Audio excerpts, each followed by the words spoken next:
Happiness Map. 당신의 행복 지도를 그려라. 4장. 행복을 위해 고통과 실패를 감당할 수 있는가? 1. 실패 없는 삶은 죽은 삶이다. 사람은 욕망과 욕심을 가진 동물이다. 새로운 것, 원하는 것, 되고 싶은 것에 끊임없이 도전한다. 문제는 도전하는 것마다 모두 이루어지지는 않는다. 노력만 한다고 되지 않는 일도 있음을 증명하듯 운도 따라야 성공할 수 있다. 실패율이 덜한 사람은 성공할 때까지 하기 때문이다. 하지만 여행 가기 전까지의 준비 과정이 더 설레고 재미있는 것처럼 도전하는 그 자체가 실패하고 주저앉고 다시 일어나는 장면들이 감동적인 영화 같은 것이다. 내가 철인 3종 경기에 도전하기 전에는 실패할 것을 생각하지 않았다. 완주를 할 수 있었던 것은 포기하지 않는 것이 목표였기 때문이었다.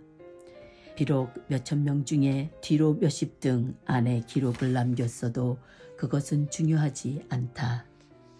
아니, 분명 나는 발전했다.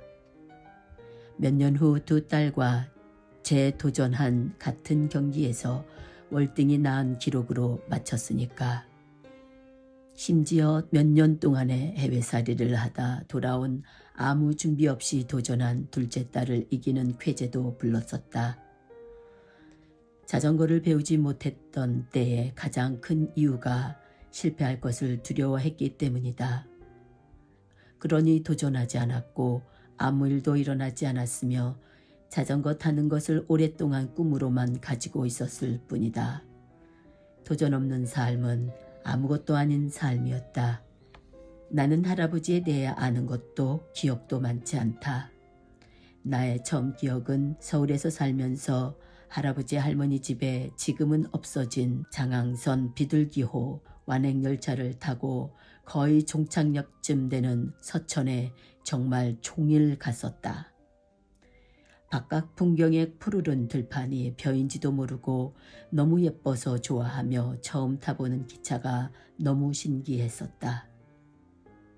늙으신 할아버지는 매일 아침 소를 몰고 논밭을 갔다 오시고 밤에는 물을 떠놓으시고 감사기도를 드리셨다. 어린 나는 할아버지의 범접할 수 없는 근엄함과 생경한 광경으로 인해 감히 어리광을 부리지도 못했다. 할아버지의 젊은 시절 얘기를 들으면서 속으로 내가 할아버지의 장손녀임을 자랑스러워했다. 할아버지 시절은 전쟁 후였으니 다들 가난했다. 그는 얼마나 열심히 공부하고 주판을 두드렸는지 팔꿈치에서 땀이 떨어질 정도였다고 들었다. 손으로 가리키는 곳마다 할아버지의 눈이었고 바치고 집 뒤에 있는 선상까지 할아버지께서 한 수고의 열매라고 하였다. 엄마는 부잣집 맏며느리로 시집간다고 동네 사람들이 부러워했더란다. 젊은 열정을 쏟아부어 힘겹게 자수성가한 할아버지는 자식들에게는 고생시키지 않겠다고 다짐하셨다. 당연히 할아버지는 아들에게 삽자루 한 번, 곡괭이 한 번 들게 하지 않으셨다. 나중에 셋째 아들이 학교를 마치고 성인이 되어 농사를 이어받기 전까지는 자식들을 고생시키지 않으시고 손수 일꾼을 두시고 농사를 지으셨다. 나의 아버지는 고등학교 이후 장항에서 가까운 전라북도 군산으로 일찌감치 유학하러 가셨다. 이어 대학도 지질학과를 마치셨다. 서천 농부의 아들은 손에 흙 하나 묻히지 않으시고 고고하게 지질광무연구소에 취직하였다. 1950년대 후반에는 아마 대학교만 나오면 100% 취직은 되던 시절이었다. 대학도 제대로 시험을 치던 시절이었는지 의구심이 들 정도니까. 승승장구하시던 아버지는 나를 선두로 애들 셋을 낳고 당당히 연구소의 대전 이전으로 이사를 하셨다. 회사가 서울 구로공단으로 옮기면서 다시 서울로 이사를 했고 우리는 거의 서울에서 유년 시절을 보냈다. 한번 들어간 회사는 뼈를 묻을 때까지 절대 충성한다는 시절이었으니 평생 안전한 직장을 다니셨던 순수한 공무원이셨다. 잘릴 걱정 없이 매일 월급을 따박따박 가져다 주셨어도 늘 엄마는 6자식을 키우느라 손이 부족해 쩔쩔매졌다. 간혹 다방 여자에게 목돈을 만들어 주셨다가 들키고 맹목적으로 투자하신 주식이 오르내리는지 매일 신문을 보시다 화를 버럭 내시는 영혼이 어린이다운 아버지셨다. 우리를 데리고 소풍 한 번, 영화가 한 번 가신 적 없는 밋밋한 결혼 생활을 하시다 고생하는 엄마의 구분다리 붙들고 사랑 고백은 돌아가실 때까지도 못하셨다. 유복하게 크시고 고생이 무엇인지 모르던 아버지가 2번의 실패를 하셨다. 아이들이 많다고 세를 주지 않아 힘겹게 마련한 돈으로 서울 대방동에 반지하가 있는 2층 집을 사셨다. 나이 10대와 20대 중반까지의 대부분의 추억이 든 멋진 집이 알고 보니 저당이 잡힌 집이라고 하루아침에 넘어갔다. 사람들의 말을 너무 잘 듣는 순진한 아버지는 세상 물정을 너무 모르셨다. 퇴직 후 받으신 퇴직금은 친구의 기가 막힌 약품 제조업 프로젝트에 올인을 하셨다. 날아오는 어음수표로 아버지는 혼을 찾아 헤맬 때 용감한 엄마의 주도하에 아파트를 팔아 빚잔치를 하셨다. 삶의 목표와 꿈이 없는 삶을 평생을 지켜봤지만 할아버지보다 발전한 것이 없었다. 사랑하면 고생을 안 시킨다는 요즘 사람도 그렇지만 나의 아버지 역시 온실에서만 키우려고 했다. 사람은 실패하고 삶을 다시 정비하는 지표를 가지는 자세를 가져야 성장한다. 어쩌면 아버지 성품 자체가 경쟁하는 것을 싫어하셨고 지금이 좋사오니 얘 자세로는 적어도 살맛나는 인생은 아니었다. 생각 없는 안일한 삶은 그야말로 볼품없었다.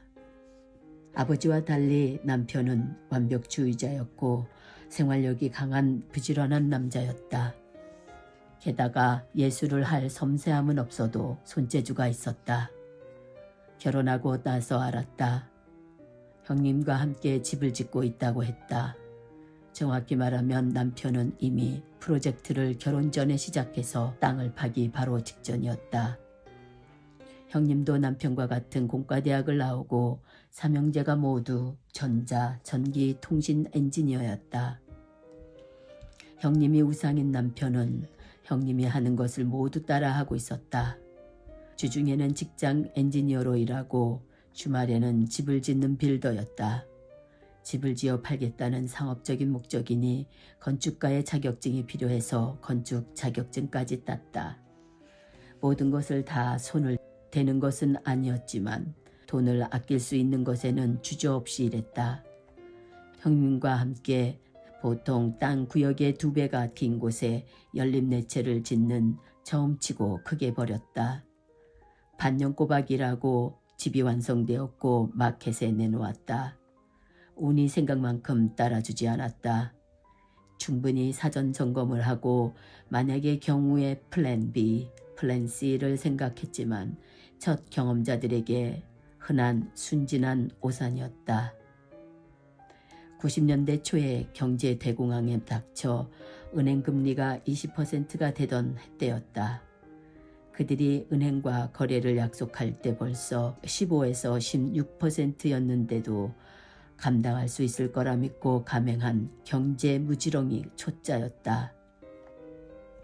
게다가 첫 구매자가 있었지만 자기들 고생한 것만 생각하고 좀 더 높은 거래를 하고 싶어 수락하지 않았던 욕심이 더 큰 화를 불렀다. 그 후 하룻밤만 자고 나면 금리가 솟아오르고 남편의 혈압도 같이 올랐다. 시장 경제를 아는 사람은 절대 대출을 끼고 돈을 빌릴 시기가 아니라고 생각한다. 어찌어찌 연립내체를 팔았다. 그리고 형님과 사이좋게 10만 불의 빚을 나누어 가졌다. 결혼생활 10년쯤 하고 난 후의 일이었더라면 남편을 쫓아내든가 내가 나갔겠지만 신혼의 꿈과 행복에 젖어 살 때였으니 그까짓 거 문제가 되지 않았다. 전쟁할 때 있을 수 있는 한 번의 실수는 병가지 장사로 남편을 다독였다. 매우 미안해 했지만 호탕하게 내던진 나의 말에 힘을 얻었다고 했다. 젊어서 고생은 사서 한다 며 10만 불짜리 수업료를 냈다. 그는 날 매우 감동스럽게 우러러 보았다. 한국의 격언으로 고상하게 한 위로의 말은 그를 더 힘내서 일하게 했다. 이 위대한 실패는 정말로 머지않은 훗날에 10만 불짜리보다 더 큰 자산이 되어 돌아왔다. 다행히 본업을 때려치우지 않았던 것은 신의 한 수가 되었다. 직장에서 매년 내는 세금을 돌려받을 수 있는 실손으로 청구가 가능하여 3년에 걸쳐 세금 정산으로 정리가 되었다. 남편은 실패했다고 두려워하지 않았다. 사는 땅을 갈라 반으로 나누어 뒷마당에 집을 짓고 형님 집은 그 다음 또 다른 형님도 순서 대기조였다. 실패하고 얻은 경험이 밑거름이 되어 더욱 신중해졌고 자신감과 실력은 더욱 늘었다. 이때 나는 남편 바라기로 더 바쁜 주말과 해가 긴 여름을 싫어했을 정도였다. 하지만 실패했다고 자신감도 잃고 겁쟁이가 되어 주저앉은 멋없는 남편이 없다면 더욱 힘들었을 것이고 집도 없이 일해서 빚만 갚고 있었을 것이다. 실패를 두려워하는 사람은 도전하지 않는다. 수많은 부를 이룬 성공한 사업가들도 반복되는 실패와 도전 끝에 이룬 사람들이 많다. 현대전기 문명을 연 토마스 에디슨은 수천 번의 실패 끝에 필라멘트를 발명했다. 실패를 두려워하는 삶은 죽은 삶이다.